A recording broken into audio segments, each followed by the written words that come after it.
2026 की शायद सबसे बड़ी मूवी, सबसे ग्रैंड मूवी, अगर हम रामायण को थोड़ा सा साइड में कर दे तो इट इज एवेंजर्स डूम्सडे। और कल एवेंजर्स डूम्सडे का ट्रेलर ड्रॉप कर दिया गया है। मैंने देख लिया trailer and it is so interesting. अब ये वीडियो उन फैंस के लिए नहीं है जिन्होंने मार्वल को चबा के खा लिया हुआ है, जिन्हें एक एक चीज पता है या जिन्हें मोस्टली चीज पता है। ये वीडियो उन लोगों के लिए जो रेगुलर फैंस है, जिन्हें मार्वल पसंद है लेकिन वो कोई बहुत बड़े हार्डकोर फैंस नहीं है। और इंक्लूडिंग मी, मैं भी कोई बहुत बड़ा हार्डकोर फैन नहीं हूँ। लाइक बेसिक टाइमलाइन के बारे में पता है, मार्वल कैसे काम करता है, उनकी जो ऑर्गेनाइजेशन है, मार्वल का क्या हुआ आफ्टर आयरन मैन, किन एक्टर्स ने क्या क्या कैरेक्टर्स को रिप्लेस किया है, उतना तो मुझे पता है। और बिल्कुल उन्हीं के लिए वीडियो बनी है जो मेरे जैसे फैंस है, जिन्हें ये समझ नहीं आ रहा कि यार डूम्सडे के लिए लोग इतना ज्यादा पागल क्यों हो रहे हैं। क्योंकि डूम्सडे के अंदर बेसिक एवेंजर्स की टाइमलाइन नहीं चलने वाली। मैंने थोड़ी बहुत रिसर्च की है अबाउट डूम्सडे कि हमें कौन सी मूवीज या सीरीज देखनी पड़ेगी बिफोर वॉचिंग डूम्सडे। और सिर्फ उन्हीं फैंस के लिए इस वीडियो में मैं आपको बताने वाला हूं कि अगर आप एक नॉर्मल मार्वल फैन हो, आप एक्साइटेड हो इस मूवी के लिए, तो ऐसी आपको कौन सी मूवीज या कौन सी सीरीज देखनी पड़ेगी कि आप थिएटर में जाके सिर्फ बैठ के देखते ना रहो कि यार चलो मजा तो आ रहा है लेकिन मेरे को समझ नहीं आ रही स्टोरी। ऐसा दिमाग में नहीं होना चाहिए, इसीलिए मैं ये वीडियो बना रहा हूं। सबसे पहले तो बेसिक से basic, you have to watch Avengers endgame. अगर आप एक मार्वल फैन हो और आपने एवेंजर्स एंड गेम नहीं देखी है तो उसका सिर्फ एक ही रीजन हो सकता है कि आप एवेंजर्स एंड गेम के बाद ही पैदा हुए हो। मतलब 2019 के पहले जो लोग पैदा हुए हैं ना, उन्होंने एवेंजर्स एंड गेम देखी ही है। अगर आपने आज तक एवेंजर्स एंड गेम नहीं देखी और आप एक बेसिक मार्वल फैन हो और आप स्टार्ट करना चाहते हो मार्वल, तो आपको बहुत सारी वीडियोस मिल जाएंगी कि पहले कौन सी मूवीज देखनी जरूरी है। तो एवेंजर्स एंड गेम तो बेसिक है भाई। सबसे पहले तो एवेंजर्स एंड गेम की स्टोरी आपको समझ में आनी चाहिए। अब इसमें एक बहुत बड़ा कैच है कि एवेंजर्स एंड गेम की स्टोरी समझने के लिए आपको एवेंजर्स इन्फिनिटी वॉर देखनी पड़ेगी। सीधा एवेंजर्स एंड गेम आपको समझ में नहीं आने वाली, क्योंकि Avengers infinity war is considered the best Marvel movie till now. End game में कुछ भी ग्रैंड हो गया हो, लेकिन वो इन्फिनिटी वॉर वाली फील, वैसी वाइब हमें आज तक किसी भी मार्वल या किसी भी एवेंजर मूवी के अंदर नहीं मिली है। तो Avengers infinity war, Avengers end game, ये तो देख रखी होनी है सबने। उसके बाद एक सीरीज जो कि बहुत ही ज्यादा जरूरी है, इट इज लोकी। अब डूम्सडे किस बारे में है उसके बारे में मैं आपको थोड़ा बहुत बताता हूँ, जो आपको लोकी के अंदर भी पता लगने वाला है। तो एक्चुअल में लोकी ने एवेंजर्स एंड गेम के अंदर एक ऐसा कांड कर दिया था जिसके वजह से ही आज ये सारी मूवीज बन रही हैं। लोकी टेज़रेक्ट लेके भाग गया था और लोकी सीरीज के अंदर ही हमें सब कुछ पता लगता है कि क्यों आज ये मूवीज बन रही है, क्यों जो मल्टीवर्स का कंसेप्ट है वो इंट्रोड्यूस हो चुका है मार्वल के अंदर, और क्यों डॉक्टर डूम एग्जिस्ट करता है। लाइक डॉक्टर डूम एग्जिस्ट करता था पहले से ही एक अलग यूनिवर्स में, लेकिन लोकी ने जो ये कांड किया है ना, उसके वजह से सारे जो मल्टीवर्स की टाइमलाइंस है अलग अलग, वो बिल्कुल इंडिपेंडेंट हो गई। पहले ये सारी टाइमलाइंस कंट्रोल हुआ करती थी। तो आप अब इस चीज को समझ लो कि जो एवेंजर्स की टाइमलाइन है, जो हम बचपन से देखते आ रहे हैं, Avengers, civil war, infinity war, endgame, जितना भी ये सारा कुछ था, ये सारा एक सिंगल टाइमलाइन में है। लेकिन जो डॉक्टर डूम है वो एक अलग टाइमलाइन में एग्जिस्ट करता है। वो इस टाइमलाइन में अभी तक आया नहीं था, लेकिन जो ये लोकी ने किया है ना, इसकी वजह से वो जस्ट ट्रिगर हो गई और डॉक्टर डूम के लिए एक रास्ता बन गया कि वो एक दूसरी टाइमलाइन के अंदर जा सके। और वही इस मूवी के अंदर होने वाला है कि डॉक्टर डूम अपनी टाइमलाइन से इनकी टाइमलाइन में इन सबकी मारने आ रहा है। तो मल्टीवर्स की बैक स्टोरी प्रॉपर कि क्यों मल्टीवर्स एग्जिस्ट करता है, क्यों डॉक्टर डूम को ये रास्ता मिला,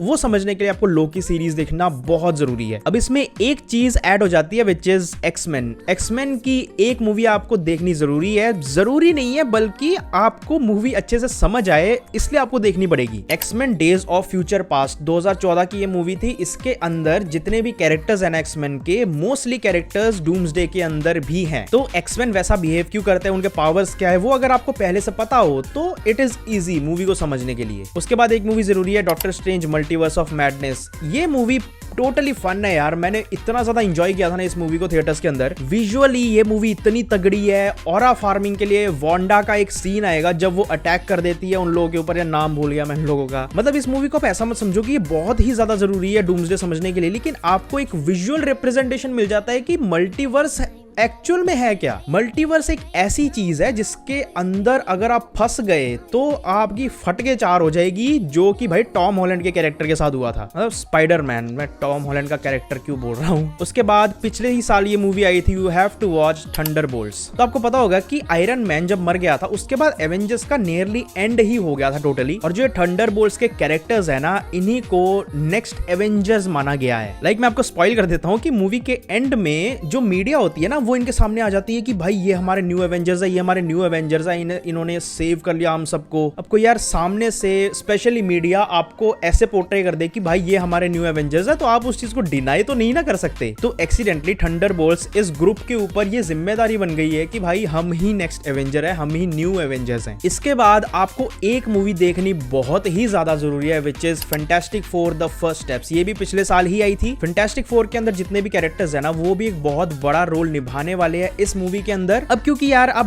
बेसिक स्टोरी समझो कि आयरन मैन मर चुका है, कैप्टन अमेरिका इज लाइक, जो भी उसके साथ हुआ वो हुआ। कोई एवेंजर्स के कैरेक्टर्स अपनी पर्सनल लाइफ पे बिजी हो चुके हैं, विच इज फाइन। अब फैंटास्टिक फोर, थंडरबोल्ट्स जो कि हमारे न्यू एवेंजर्स है, करंट एवेंजर्स जो कि थॉर और उसके साथ एंटमैन वगैरह, वो सारे कंबाइन होके, एंड एक्समैन के कैरेक्टर्स भी हैं। तो ये सारे के सारे कैरेक्टर्स एक साथ मिलने वाले हैं डूम्सडे के अंदर to fight against that one man जिसका नाम है डॉक्टर डूम। एंड ट्रेलर के अंदर थॉर का हमें एक डायलॉग सुनने को मिलता है कि यार मैंने ऐसे ऐसे ग्रेट लोगों के साथ फाइट किया है। उस एवेंजर्स के हेडक्वार्टर्स के रूम के अंदर वो खड़े होकर बोलता है कि हम सब की पावर भी मिला लो अगर, इंक्लूडिंग मी, तो भी हमारी पावर्स कम पड़ जाएंगी एज कंपेयर टू दोस्त जिनके साथ मैं लड़ चुका हूं, और उन लोगों की फाड़ दी थी थैनोस ने, और डॉक्टर डूम से मेरे को थैनोस से भी ज्यादा डर लग रहा है। तो आप जस्ट सिर्फ इस डायलॉग को सोच के इमेजिन करो कि डॉक्टर डूम कितना ज्यादा पावरफुल है। 2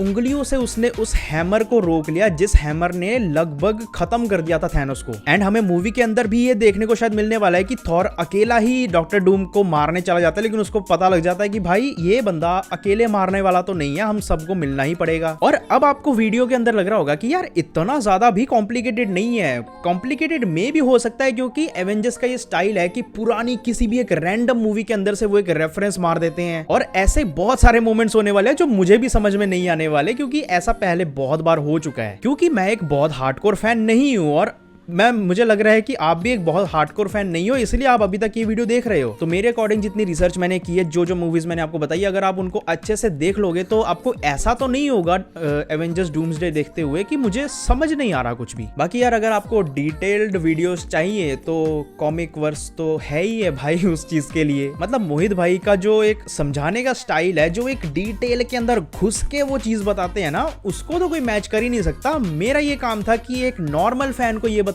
कि आपको कौन सी मूवीज देखनी जरूरी है, ताकि हम भी सोसाइटी के अंदर इंक्लूड हो सके और दूसरे लोगों की तरह एवेंजर्स डूम्सडे को एक फेस्टिवल की तरह सेलिब्रेट कर सके। बाकी वीडियो अगर अच्छी लगी तो यार चैनल को सब्सक्राइब करके बेल आइकन दबाना मत भूलना, और मैं आपको मिलता हूं नेक्स्ट वीडियो में।